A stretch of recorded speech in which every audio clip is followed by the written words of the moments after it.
Selling only an estimated 100,000 copies worldwide, becoming a Guinness World Record holder, and costing hundreds of dollars to get your hands on an American physical copy today, I'm willing to bet 95% of people who watch this video have never played Solatorobo Red the Hunter.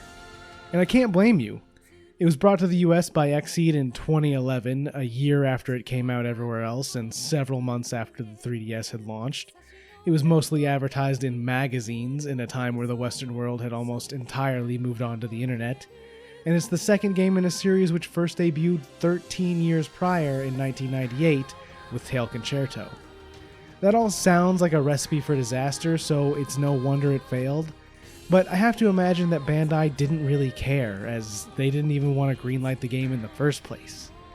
I covered Tail Concerto a few months ago, so if you want to catch up on it before watching this video you can, but Solatorobo can stand on its own. There'll just be a few references and character cameos you won't understand. But just to recap, Tail Concerto is a game about dog and cat people who live on floating islands and deal with an ancient war machine that they don't understand, and that's sold poorly. And while the developers, CyberConnect 2, pitched a sequel to their publisher Bandai right after, those poor sales would cause Bandai to deny them.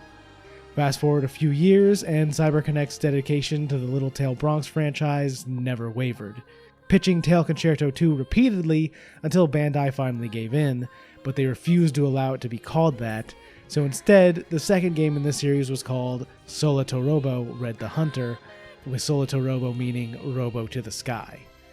And it's a damn shame it didn't sell well, because this is one of the best DS games I've ever played, and now it's extremely difficult to get your hands on. So welcome to Abandoned Save, where I highlight the good, not legendary games of the past, and today we're going to be looking at Solatorobo. Before we get into the game, let's talk real quick about that world record. Just like their weird marketing tactics in the West, in Japan, they decided to market Solatorobo by doing something no one has ever tried before, and probably not since. The record is for airing the most TV commercials for a single product within 8 hours, because Bandai and CyberConnect 2 decided the best way to advertise this game was to create 100 15-second ads and play them all within 8 hours of each other. They all start out like this, with the number for which ad they are, and then devolve into some of the strangest things they could have possibly come up with. It's hard to create 100 different ways to advertise the same product, I get it, but let's just look at some of these. Here's how the dog people of the world play disc catch, and how the shoes work in this world. Certainly doesn't scream video game advertisement, but alright, sure. There's a few others that introduce the places you visit and some of the characters in the game, but then there's the weird stuff. We have interviewing an actual cat about the game. Solatorobo についてどう思いますか? How the anthropomorphic dog and cat people use the toilet, and whatever is happening here. Believe it or not, this method of advertising wasn't very successful, and I don't think Bandai ever tried something like it again. All the commercials can be found in a playlist on YouTube from Bandai's official page, and someone compiled them all into a single video with English subtitles, which are both linked in the description below if you want to check them out. I suggest the untranslated ones because it makes the weird stuff way funnier when you can't understand it. Alright, well, let's get to the actual game, and just as a warning, this is a mostly story-focused game, and I'm going to be going through the whole thing, so at some point if you feel like playing it for yourself without getting spoiled, you might want to wait to check out the video afterwards. The video chapters will be marked by game chapters to help give you an idea of where we're at. We start the game watching a ship fly around while the characters Chocolat, I'm going to say this name wrong every time, so be prepared, and Red talk about a job they're heading towards, and then we drop onto the Hindenburg to retrieve a stolen file of some kind. The Hindenburg. Really? Well, we're starting off strong. We are in control of the hunter Red, who rides around on his robo called the Dahak, and he can jump around and pick things up and throw them with it. Very similar to the basis of Tail Concerto, but this game is much different.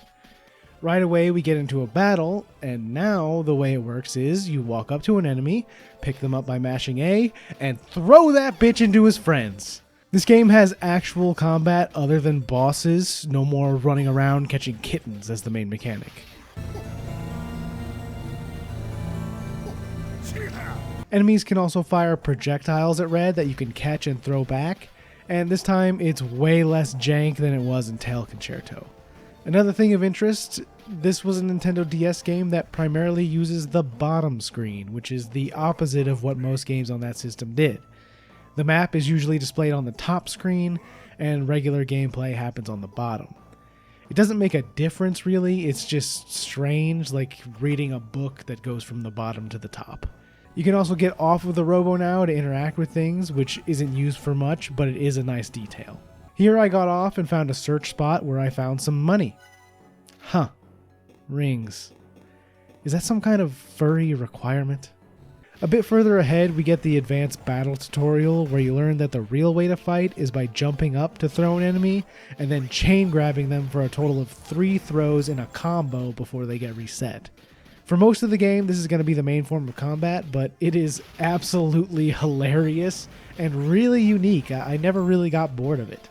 Eventually, you'll be confronted with an enemy while on foot, and Red comes equipped with a stun gun you can use to disable enemies. This isn't really something you'll use often, but I guess it's nice that you aren't defenseless. Then you can also do the short dash on the Robo. We find the file pretty quickly and a medallion along with it that glows, and then a monster appears. Red just books it, and then we start getting attacked by some evil orbs out of nowhere. I leveled up during that fight, which just increases your max health and nothing else.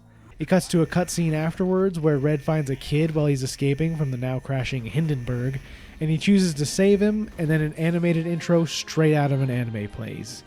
This thing really is straight out of an anime too. It was created by Studio Madhouse, the team behind Frieren, Death Note, and the good season of One Punch Man.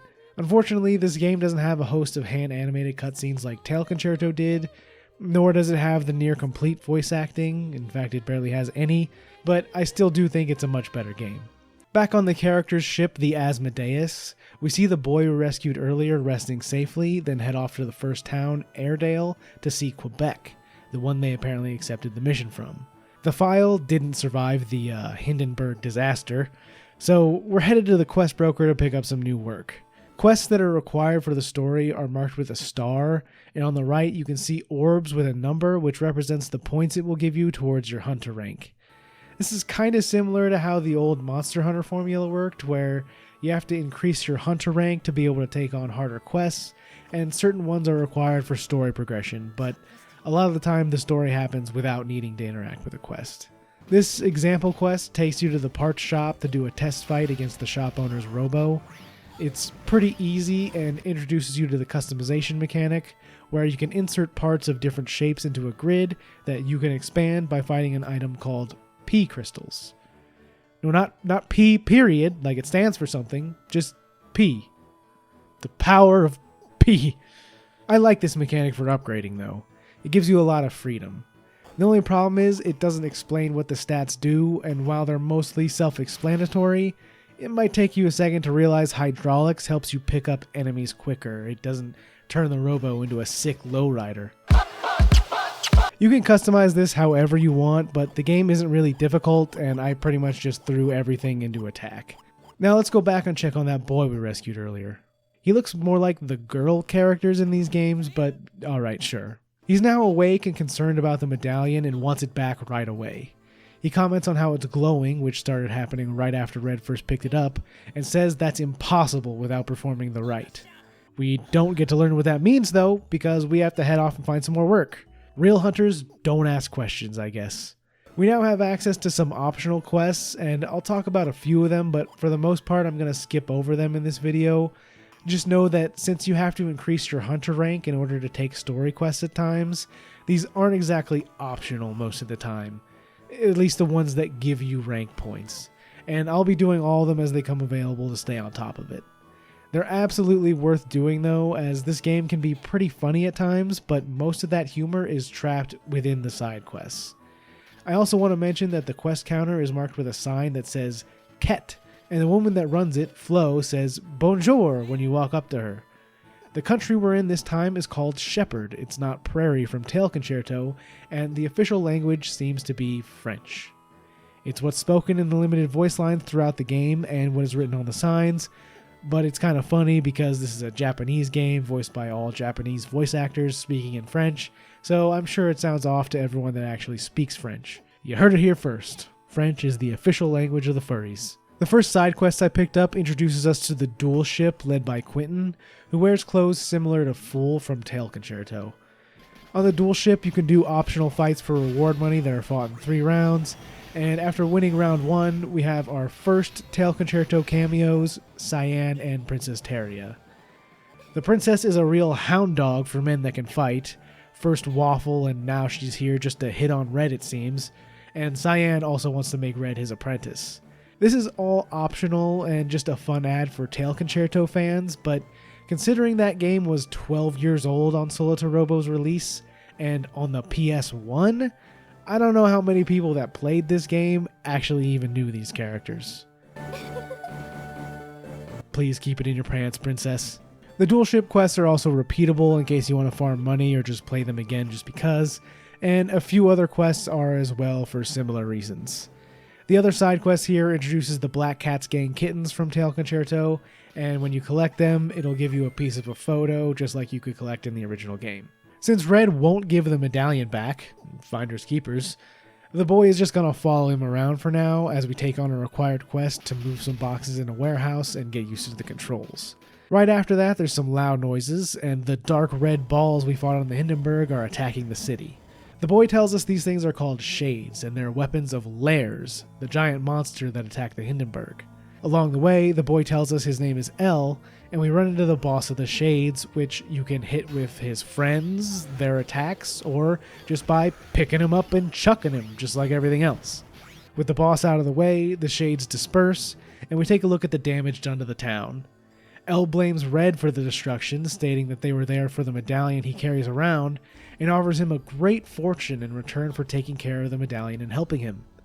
1 billion rings? Where exactly are you keeping those? L's goal is to seal Lairs away, and both the medallion and Red will be required because he's the one who activated it.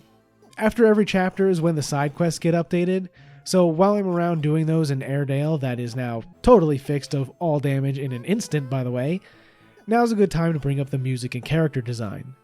Both are fantastic in this game, just like they were in Tail Concerto, and that's because they brought back the character designer and composer of that game, Nobutaro Yuki and Jikayo Fukuda, respectively. The characters all have a unique look to them, while all still looking like they belong to the same world as the original game, which is very impressive, and just listen to this soundtrack.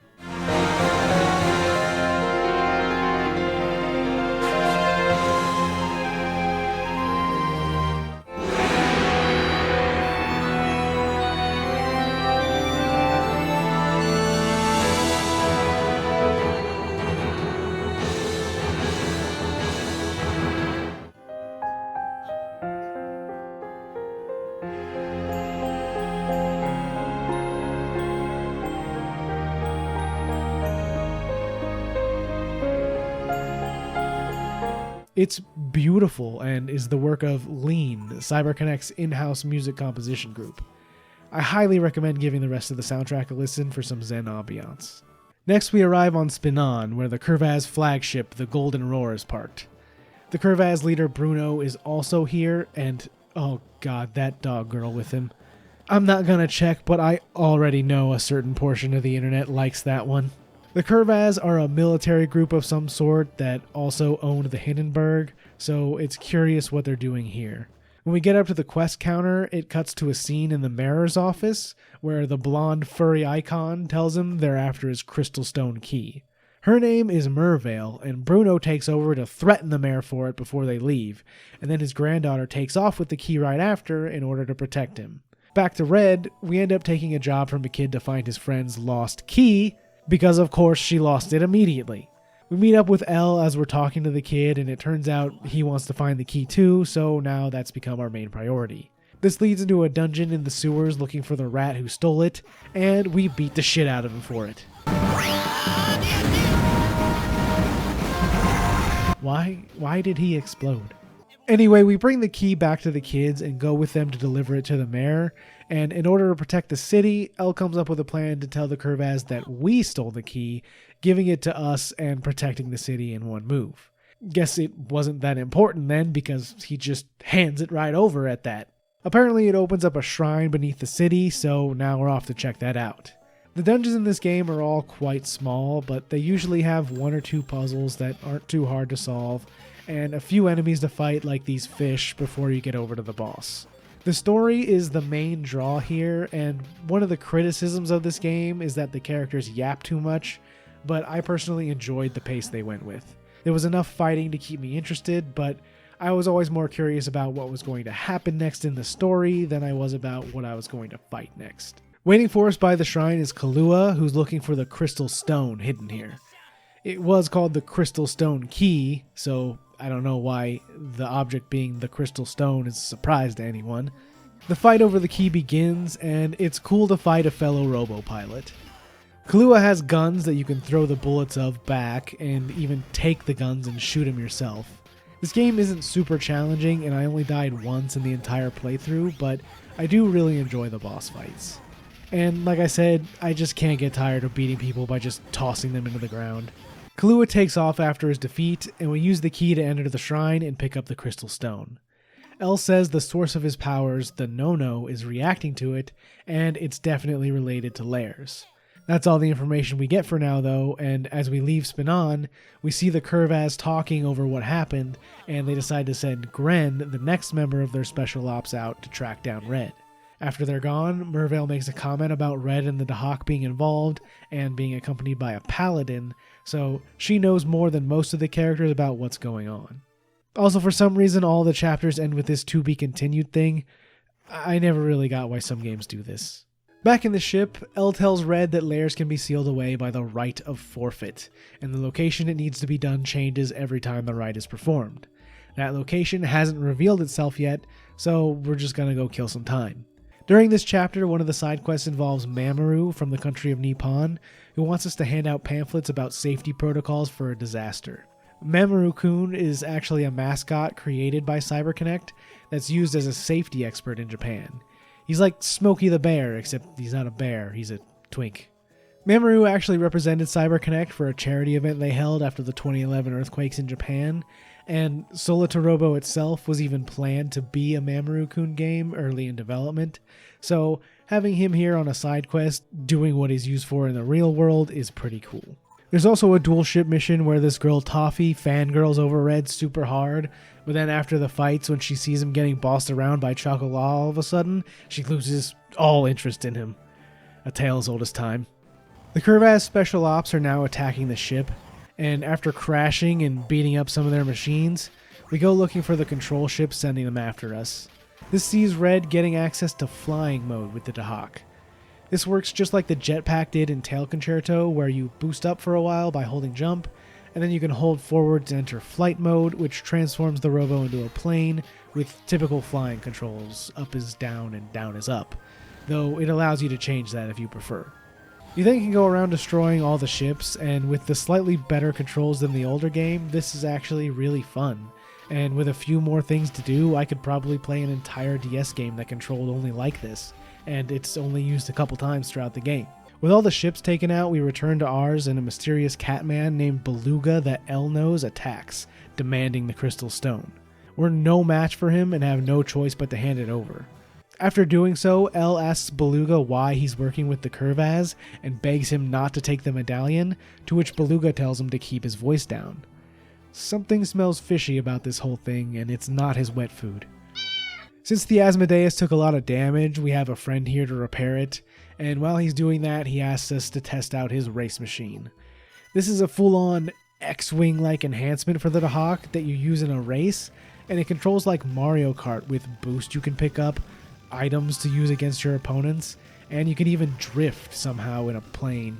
Just don't question how that works. This is a pretty fun little mini-game, and you'll notice the opponents are all marked as CPU, and that's because this game also has a multiplayer component available from the main menu, where you can race with your friends who also own Solatorobo with the planes they've unlocked from the side quests. Oh right, this game sold really poorly. There's no way you actually know someone else that owns it. Well, the idea was really cool, and it's a shame it probably didn't get to be played by a bunch of kids at school or something. Afterwards, El decides to explain a few things.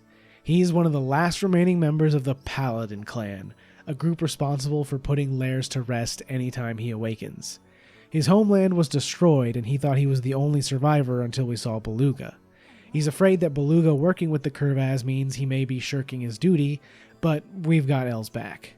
Checking in on the bad guys, they're apparently gearing up to find the next crystal stone, and we learn that there are 3 in total. Mervale talks to Beluga in secret about how Bruno can't learn about the medallion, so they clearly aren't working for the Kurvaz, but something is up because Beluga says he won't allow L to perform the rite of forfeit ever again. There's a side quest here that unlocks the library, which rewards you with little bits of trivia about the world of Shepard for doing certain things, like beating lots of enemies and finding lots of rings. They're neat, but just something there for completionists to do, and some of this information is probably in some of those commercials anyway. The next chapter is about finding the shell of a bug called a Scarabee to fully repair the Asmodeus. Not much important happens, but you do get to hear L scream because he's terrified of bugs. That's not the manliest scream they could have given him, but alright. Also, there's bugs you can ride on with giant ball sacks. Once you're done, Red decides to take a shower, and of course. I knew it was going to happen the second that became a cutscene. Really not surprising to see Elle is actually a girl, though. They really didn't hide it. Quebec gives us a call to let us know the Kurvaz are headed to Shetland, so we know where we're going next. Wait a minute, Shetland? That's a dog breed. Are all these places named after dogs and cats? Well, after looking it up, Vizsla, Spinon, and Airedale sure are, and some of the future locations are too. Dovrin doesn't seem to be one, but maybe I just don't know what to look for. Imagine if every country was named like Dave or Evan. It's weird. Regardless, we eventually find the Kurvaz outside of the mayor's house, saying there's another crystal stone here that they're after. There's a scene of the Kurvaz special ops leader Lady Opera talking to the mayor, who tells her the crystal stone is in the mines and to give him back his son. So they've now resorted to puppy napping. Meanwhile, Red and Elle were captured by the Kurvaz and are being held in a cell and have lost contact with Chocolat. Red has no problem escaping, and the idiots left his robot right nearby, so the escape lasts all of 10 seconds. Since this is a mine, they decided to bring back the minecart riding from Tail Concerto, which is a fun little way to get around the level. When we get outside, there's an abandoned vehicle that's perfect for the getaway, so what could go wrong? Is that technically a swear in this world? Well, the ship is in the way now, so let's blow it the fuck up. The furballs up. That eventually puts us face to face with Gren from the Kurvaz, and this guy uses a sword. He can make it grow somehow, but I feel like the gun guy was way more threatening. There was no crystal stone that we could find in the mine, so we head to the mayor's house, where we learn about the kidnapping, which means our next stop is rescuing his son from the Royal NV Kurvaz ship. But first, new side quests! Sorry, Mayor, your kid can wait. I gotta participate in the cleanup contest. No, seriously, that's actually a thing. Missed opportunity to play the cleanup song during it. Once we're actually back on task, Red says the magic words, and we're free to explore the ship. Who knew it'd be that easy? They have all kinds of defenses, like these bomb-throwing scorpion bots and missile-shooting mailboxes, but of course none of that is enough to stop Red. As we pass through the engine room, he gets the bright idea of taking it out on our way to rescue the kid. Not a really well thought out plan, all things considered. We make it to where the kid is. Yowie! Did she say Yowie? That puts us into a boss fight with Lady Opera's Beyblade shooting weeb machine. And it has a dick that shoots lasers. I'm not taking questions at this time. The fights are starting to get more involved at this point in the game, and while regular enemies are mostly just an obstacle to move past, bosses are fun fights. With Opera defeated, we grab the kid and get out before we explode along with the ship because of Red's bright idea. Delivering him to the mayor leads us to learn that he had the crystal stone the whole time, so in some way he was kinda just gambling with his son's life. He really wanted to keep that thing safe. Oh wait, never mind, he just handed it over. Apparently he knew what the Paladins were, and it was his duty to keep it safe for them, but since Ella's here, she could just have it. Next stop, Bassett. There's a side quest in this section where the quest counter girl, Flo, has had some items stolen from her, and in your quest to find it, of course, the Black Cats gang kittens were responsible, and after rounding them up, Alicia, Flare, and Stare make a cameo appearance, describing themselves as sky pirates, So I guess Alicia's stint as a cop from the Tail Concerto after story didn't go so well. Or crime is just too much fun to give up. Probably that one. There's no mayor here in Bassett, so we're going to set about looking for a shrine like the first one. There's a request from a guy named Collie who might know something, so he introduces us to everyone's favorite JRPG minigame, fishing. This is apparently a hermit crab. I guess the logic being they use discarded ships as shells, like hermit crabs finding their shell. You can catch them with harpoons, and the minigame is okay, but it's mostly entirely optional, so I didn't do it very much. It turns out Collie saw a hermit crab with a shrine on its back, so we're not done fishing, we're going to have to fish that one up. But first, we got to find out where it is now, and he tells us a girl at the orphanage may know something. Am I really going to steal from some kid's room in an orphanage? Why, yes I am. And we are rewarded for that kleptomancy with information about the shrine. The director of the orphanage was holding onto a key that opens up where the fishing spot we're looking for is because the kids kept going in there and it's dangerous. So, of course, some of them follow Red in the second you open the door. At least they help him figure out how to navigate the place. Bassett is a ship graveyard turned settlement, and the whole thing is unstable and unsafe. When we reach the fishing spot, it throws us right back into the minigame for a second, and boom! Stone is right there. How did no one bother to pick this up before now? But we don't have time to celebrate. The Kurvaz have arrived, and this guy is threatening to kill everyone if we don't hand over the stones. L doesn't want to, but Red would rather give it up considering they can still use the right of forfeit to get the job done. The Kurvaz leader is a terrible person though, and he's decided to just blow us up anyway. But luckily L apparently has magical protection powers and keeps us safe. She can only hold it for so long, so Red has to find a way to stop the ship, and he heads up the tower next to it.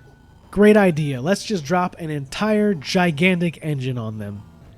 That Kurvaz guy never shows up again, by the way. We just killed him.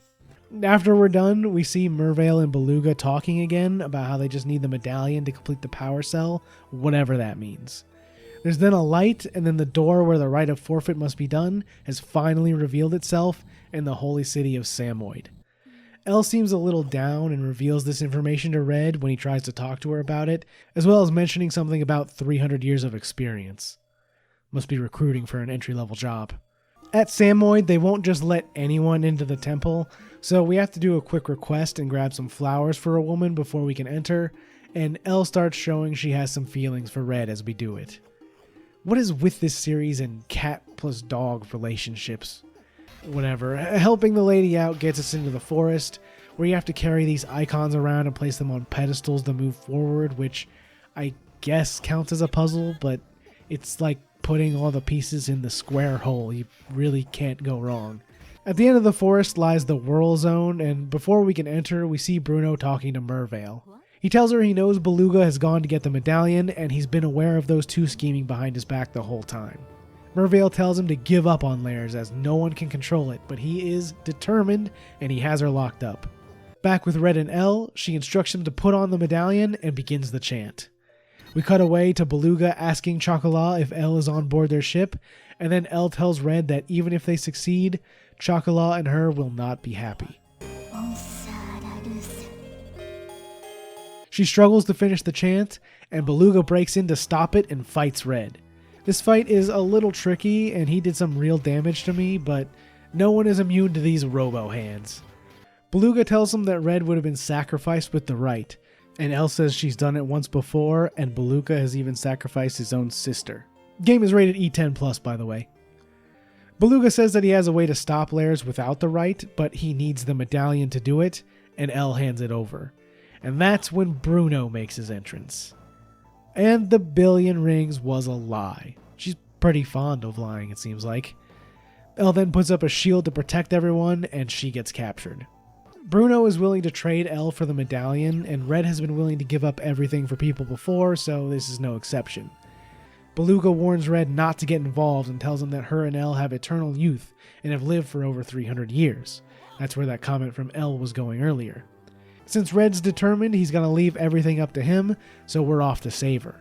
But of course, this is a new chapter, and that means more side quests. I get why they come in on every chapter change, but it does make the story moments like this awkward if you're keeping up with them. At least this batch gave us the first appearance of Waffle and Panta, and we even get to race them in their airship.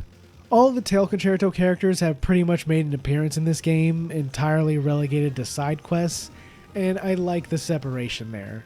This is Red's story, but we still have some room for fan service. Back to the action, Red drops onto the Golden Roar, and the quest to save Elle begins. The ship has some pretty neat traps and new enemies, like this guy you have to bring in a box to jump on top of and then rip his head out, and it's one of my favorite levels in the game. While we're doing that, Beluga rescues Mervale, and they plan to go ahead with their power cell idea. Red arrives at Bruno and Elle's location and hands over the medallion, and Bruno makes the mistake of saying the Kurvaz group will cease to exist when he gets his power, so Opera, who has the medallion, chucks it into the abyss cause fuck him. She still has to fight us over it though, and this is one of the toughest fights in the game. Kahlua and Gren help her while she's using some new moves, and there's not a lot of opportunity for you to fight back. It really feels like a final boss fight. This was my one death, by the way. That gave Bruno enough time to find the medallion though, and he chants the Poem of Awakening to bring Lairs forth. Red's life was attached to the medallion, and Elle is expecting him to die from that, but he's just built different. How that happens? Fuck it, who cares? Mervale did manage to complete the power cell during the chaos, and now we're teaming up with her to get inside Lairs and insert it to put him back into hibernation. We get our nerves out with a little race before the fight, and then it's time for the final chapter. Wait, final chapter? There's still way too much video left. What's going on here?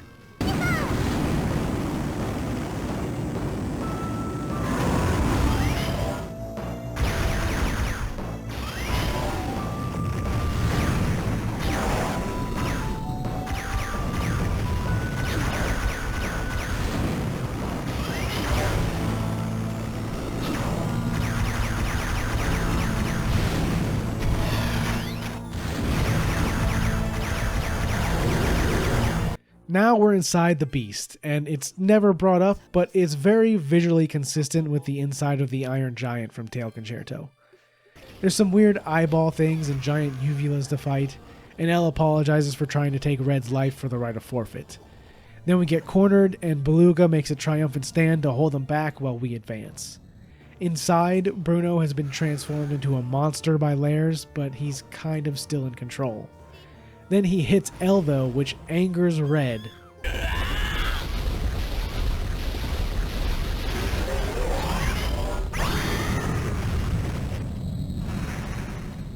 What the fuck? What the fuck is going on? Why person?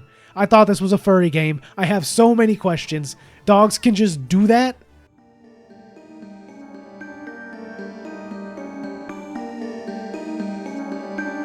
The fight with Bruno plays out like any other, even with Red's new Super Saiyan, Super Dog, Super Human, whatever the fuck form. It was actually even relatively easy compared to the Lady Opera boss battle. With Bruno defeated, Red sets the crystal stones and medallion into the power cell and heads through some fancy doors to seal away Lairs. Red makes Elle promise to become a member of his crew before placing it together into Lairs' core with a gun, I guess. And then Red just transforms back into a Sheba like nothing happened. Mervale makes a comment seemingly knowing what's going on, and then we escape the beast. And then the credits roll. What is happening? You can't just transform into a human out of nowhere at the last second and then end like that. Not allowed. No. Where's the sequel? Wait, there's no sequel to Solatorobo. So how are we going to find out what happened? And who are these people in the after credits scene? Why are they people? This is not the end. Okay, that's just bizarre. It takes you back to the main menu where you continue the game, and thus begins part 2. A lot of people, especially kids, would turn a game off the second it hits credits, especially on a DS. So this was a bold decision. There's a brief scene introducing a man at the start, and then we get an animated intro for part 2, similar to what there was for part 1, with a new song that's equally fantastic. This thing is basically 2 games in 1. Elle has apparently been working with Mervale, and Red hasn't transformed since that fight against Bruno. We start off by visiting Pharaoh, the capital of Shepherd.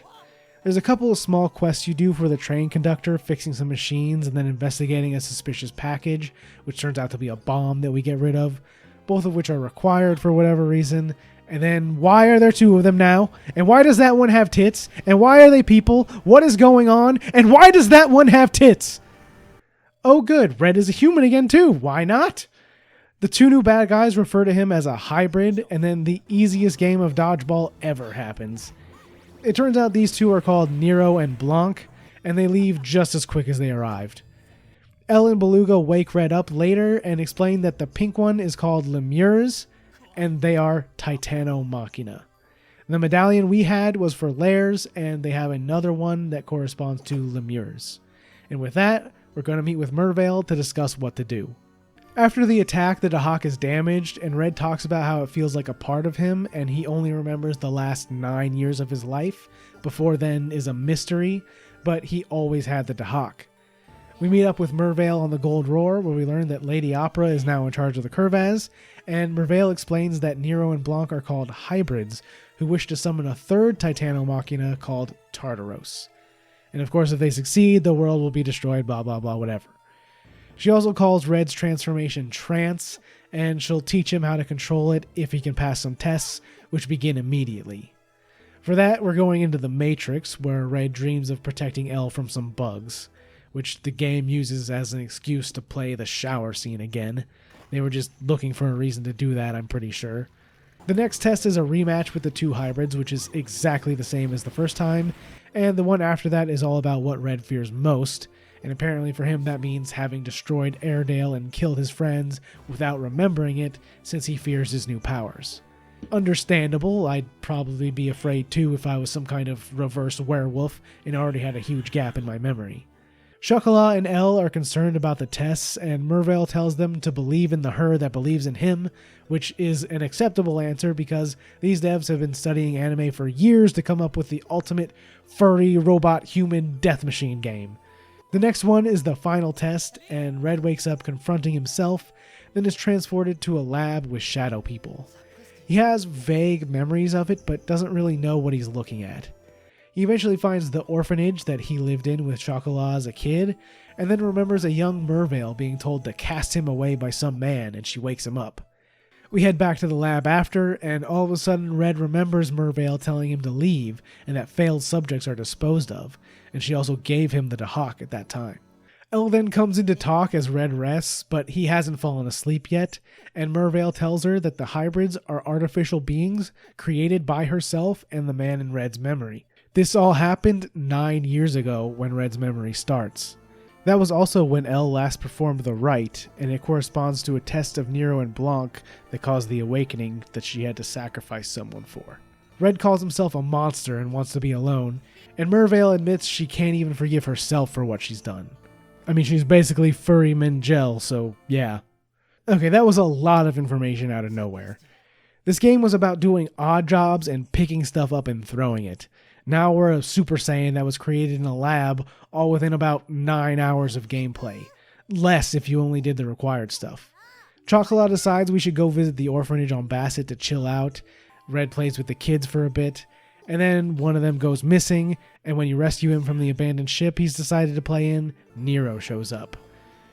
She wants Red to join her and calls the other animal people beasts, but since Red won't have it, she decides to just kill him, and he transforms again. But the Dahak is being repaired, we've been on foot this whole time, and Red instantly loses his transformation.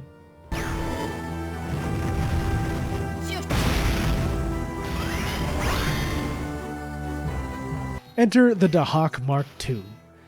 The only difference is you now have some special moves. If you hit a direction at the same time as you throw an enemy, it does a pile driver in the air or a spinning throw on the ground. We also now have the trance meter that builds up from attacking enemies, and in combat you can press L and R to briefly transform. This is before the tutorial for this though, so while I did use it in this fight, I didn't know what to do with it and I didn't get any benefit. The fight itself is pretty simple, and Nero takes off after taking a bit of damage. Back on the Golden Roar, Red tells Mervale she's basically his mother, and she also tells him that the Dahak should assist him in reaching trance. Apparently, I was supposed to hold A to charge an attack while in it, but I couldn't have known that until now. Mervale then tells Red that he was created to be imperfect, unlike Nero and Blanc, because he needed to grow powerful by meeting and helping others in order to help stop Bion, the man that wants to destroy the world and who she used to work with. She calls him the original hybrid and a remnant from the old world. The people in these games live on floating islands in the sky, and they can't reach the land because of a plasma field below the clouds. And below there is where Earth is. Oh yeah, of course, as anime as it gets. This has been our world the whole time. That will be our next goal. Find a way to get to Earth to learn more about Tartaros, the machina that the evil hybrids want to summon. Beluga is the scout team on this one, and we'll be the ground team. At this point, you unlock the ability to buy alternate forms of the Dahak that have different specialties, but since the base Mark II is the one focused on attack, I never felt the need to change it. The other forms have different moves they can do, some even change your dash, but still, if it ain't broke. The island we're visiting now is called Mao, and it's where the cat people trained to use the magic L called Nono earlier in the game. There's a small quest to gain approval from the chief, and he tells us about riding the Master of Clouds to reach the land beneath the clouds.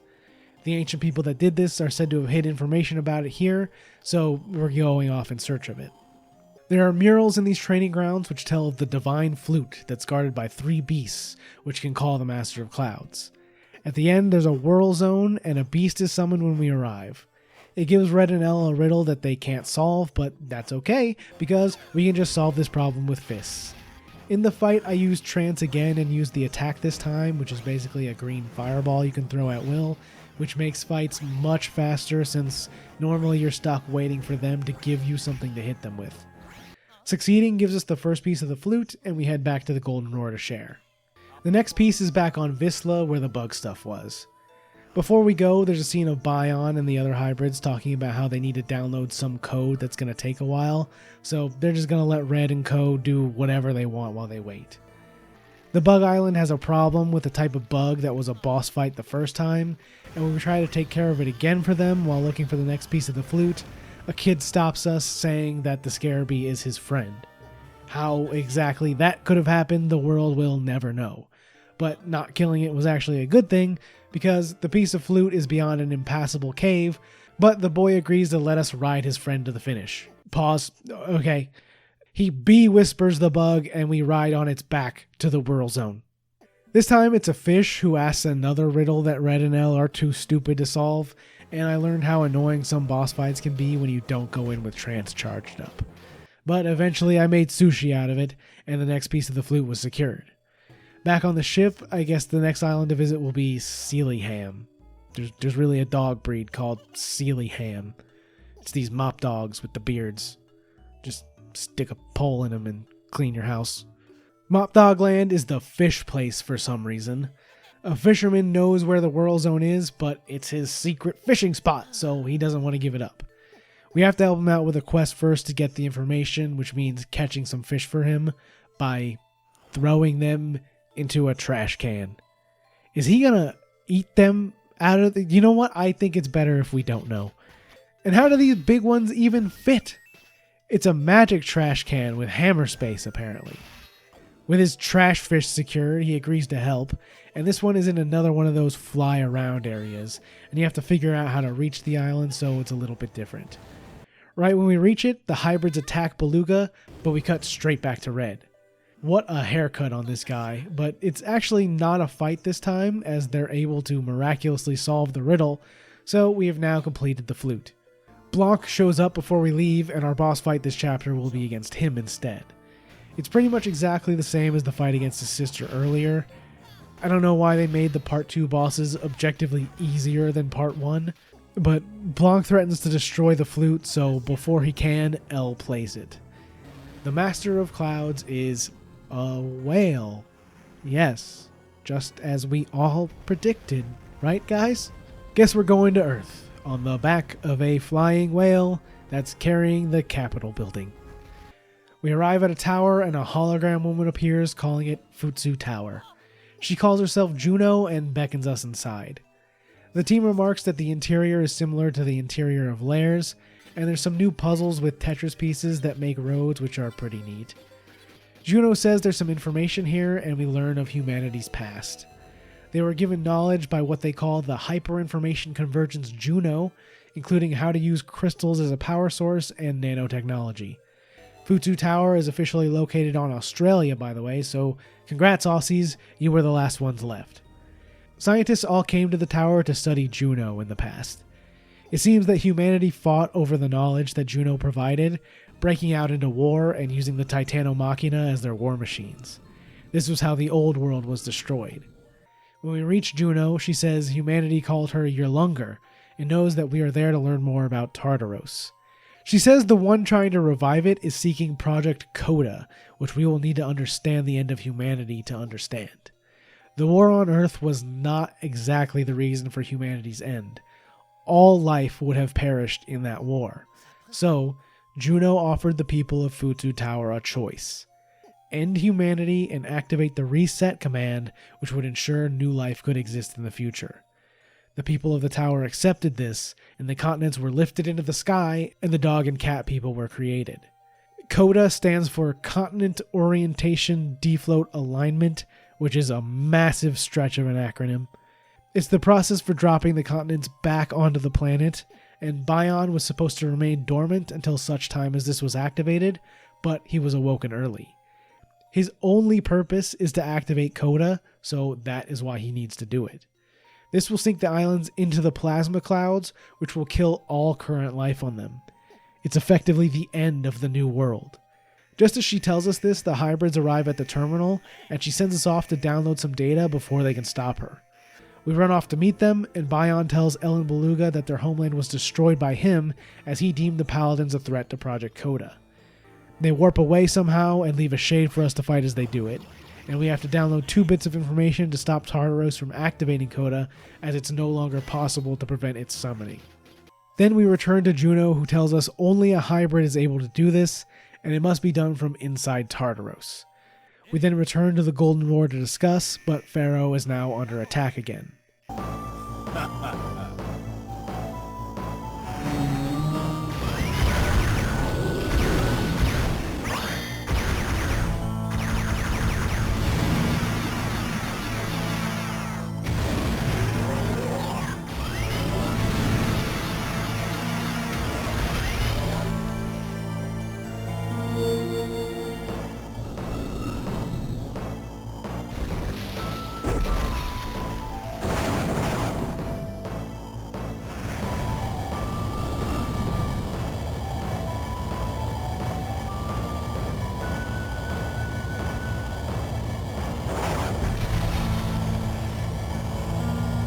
It's just an orb.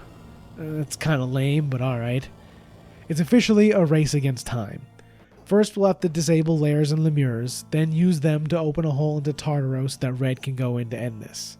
This is the final stretch of the game, and before we can do any of that, Red will have to defeat Nero and Blanc, who are attacking Pharaoh. Going back to the stuff on Earth for a minute, it's really interesting to me that they chose this kind of story for this game. They finally had the chance to continue the universe, and they chose to explain how it all came to be and what the giant robots are in one fell swoop. The story of the people of Futsu Tower is really interesting, though not something I haven't seen before.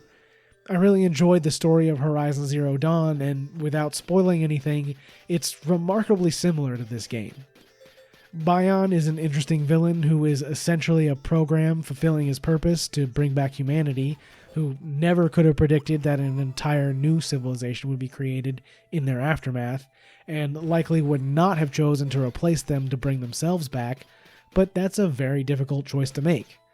This is such a dramatic tone shift from Tail Concerto, and the fact that this game is rated E10+ makes it even funnier, because I agree a little kid could play this game, and usually animal people on the cover would tell you that they're the target audience, but no kid is going to be able to follow what's going on here like they would have been able to in the other game. When we arrive on Pharaoh, the place is in chaos. Because of this, we're going to start by taking on some requests to help the people that need it, including rescuing some people from a fiery area, and all the people talk about the the black monster up ahead. It's just some shades. I don't know why they had to describe them like that. Another quest has us go get the bomb that we took from the people the first time we were here to use against the hybrids. You have to carry it around through some fire, so apparently it's really stable. And Red can somehow feel at this point that the hybrid twins have arrived, and we grab a train to get to them. When we arrive, they've combined their mechs into a new one, the Cassandra Cross. No, I do not know where that name came from, but if you do, please let me know in the comments. But we get to fight them with a mounted gun this time that you have to load more ammo into when it runs out.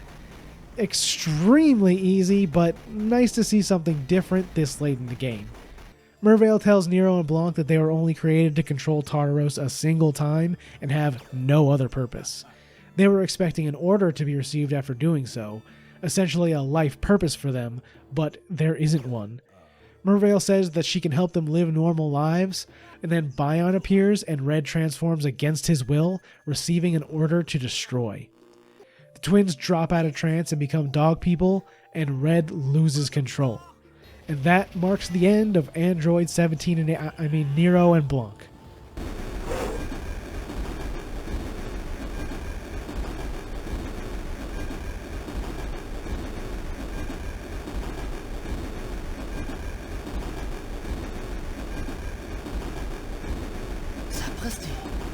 Ellis helps Red overcome the order and return to normal, and while he blames himself for what happened, El is also able to help snap him out of it. Their friendship really grows throughout the game and doesn't feel too forced. These characters are surprisingly well written from a developer that doesn't usually have to write a lot of their own dialogue because they make licensed games. With that, we're ready for the attack on Lairs and Lemures. Beluga will take Lairs, and Red and El are going to handle Lemures. Of course, the inside of it is pink, by the way. The whole way through, Red's head is pounded by the order, but El is with him and able to keep him from losing it. Bion doesn't understand how Red is able to resist the order because he's never felt the touch of a woman, and we have a little fight with the core before we can take control. That's pretty simple compared to most of the bosses in this game in the first phase, but the second phase is more like what I've come to expect. Right when we finish, Beluga is also reported to have finished his task, so now it's all up to Red. Final chapter, for real this time.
This is the longest cutscene in the game, I think, and it does make the stupid orb seem at least a little more interesting, but Red is having trouble breaking through, and to cap off just how anime this game has been, The ghosts of Nero and Blanc fuse with red, and then Hawk transforms once again into Septentrion. Naturally, this means there's one final new way to play the game at the end, on rails flying like Star Fox.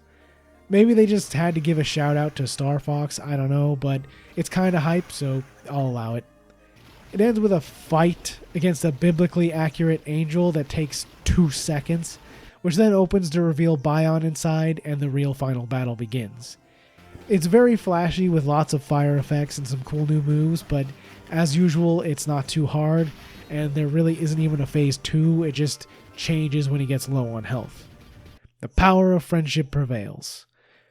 Red leaves Bion alive, who promises to watch the people of this new world again, and if it's determined that they must be eliminated in the future, he will go straight to resetting like the humans once did instead.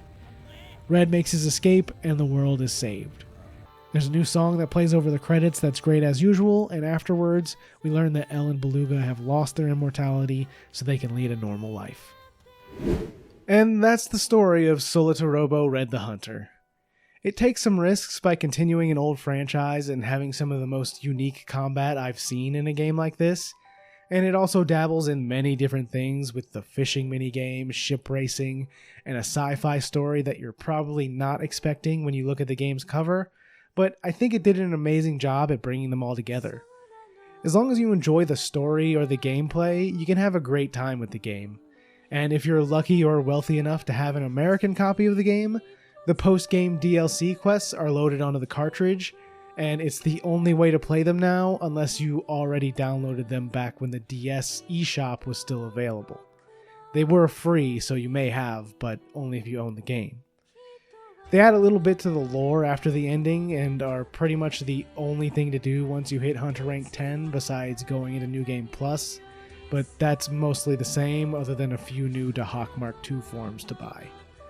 I'm really curious what better marketing could have done for this, as I truly believe this is one of the best DS games I've ever played. Like I mentioned a long time ago now, Solatorobo never received a sequel. Not hard to imagine why, it sold really poorly. The reviews were just good for a long time, though it did turn around and get listed as the 268th best Nintendo console game of all time by Nintendo Power in their final issue. Which seems kinda low, but that's across all Nintendo consoles, so it's a lot higher than you'd think. I'm glad they recognized it for what it was able to achieve.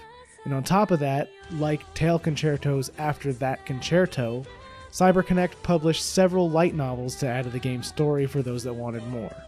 I've linked a post that has them all listed in order and translated in English in the description below if you'd like to check them out. I only read the 3-part prequel, which talks about the 4 other test subjects that Bion and Mervale had, called Red Data Children, and I did enjoy it, but I'm not that big of a reader, so I didn't go beyond that. As for CyberConnect, the Little Tail Bronx franchise is their low-selling darling. They are absolutely committed to it no matter how well it does, and they released a mobile game in Japan that has since shut down, and a whole other series of games set way before Tail Concerto and Solatorobo called Fuga, Melodies of Steel. Believe it or not, that series hasn't managed to sell that well either, but CyberConnect doesn't care. They use the success they have elsewhere to fund this series because they truly love it, and I think that's something we can all admire. The worst part is, after playing these 2 games, I really love this series too, and I wish it got the attention it deserves. I've already purchased Fuga 1 to play for the channel, and the other 2 will come eventually too, so look forward to that and subscribe so you don't miss when those drop, because there'll be a few other things in between. Until then, I'm Abandoned Save, and I'll see you in the next one.